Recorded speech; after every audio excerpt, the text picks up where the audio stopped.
আল্লাহ পাক রব্বুল আলামিনের ক্ষমার যে চতুর্থ যে স্থানটি বলেছেন তা বলে দিয়েছেন ওয়াসারিউ ইলা দুআ। হে মানব মণ্ডলী, তোমরা আল্লাহ পাক রব্বুল আলামিনের কাছে যাও। যদি তোমরা আল্লাহ পাক রব্বুল আলামিনের কাছে চাওয়ার মতো চাইতে পারো, তাহলে তিনি তোমাদের সমস্ত চাওয়াকে পূর্ণতা দান করবেন। বলি সুবহানাল্লাহ। কারণ আল্লাহ পাক রব্বুল আলামিন পবিত্র কোরআনে বলেছেন উদউনি আস্তাজিব লাকুম। হে আমার বান্দারা, তোমরা আমাকে ডাকো, তোমরা আমার নিকট দোয়া করো, আমি তোমাদের দোয়াকে কবুল করব, আমি তোমাদের ডাকে সাড়া দিব। বলি সুবহানাল্লাহ। হাদিসে পাকে আল্লাহর হাবিব সাল্লাল্লাহু আলাইহি সাল্লাম বলেছেন মান লাম ইয়াসআলিল্লাহ ইয়াগদাবু আলাইহি।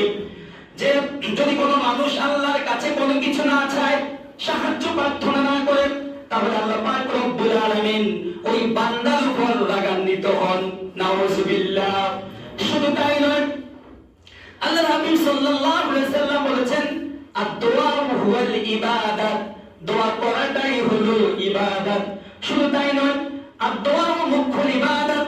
দোয়া করাটাই হলো ইবাদতের মূল। ওয়া ইমাদুদ্দিন, দ্বীনের স্তম্ভ। ওয়া নূরুস সামাওয়াতি ওয়াল আরদ, আসমান এবং জমিনের আলো। সুবহানাল্লাহ। আল্লাহ পাক রব্বুল আলামিন পবিত্র কালামে হাকিমে বলেছেন বান্দা যেন আল্লাহর কাছে চায়, এইজন্য বলেছেন ওয়া ইযা সালাতা ইবাদি আন্নী ফা ইন্নী করিব উজিবু দাওয়াতাদ দাঈ ইযা দাআন। আল্লাহ পাক এই আয়াতে স্পষ্ট করে দিয়েছেন আমি প্রার্থনাকারীর প্রার্থনাকে কবুল করি। যখন কোন বান্দা আমার কাছে কোনো কিছু প্রার্থনা করে, বলি সুবহানাল্লাহ। এই জন্য আমাদের উচিত হবে আল্লাহর কাছে সব সময় আল্লাহর কাছে চাওয়া, সাহায্য চাওয়া। আমরা সকলে জানি বাবা আদম আলাইহিস সালাম যে দোয়াটি করে আল্লাহর কাছে তিনি সাহায্য পেয়েছেন, এই দোয়াটি আমরা সব সময় সবাই বলি রব্বানা যালামনা আনফুসানা ওয়া ইল্লাম তাগফির লানা ওয়া তারহামনা লানাকুনান্না মিনাল খাসিরিন।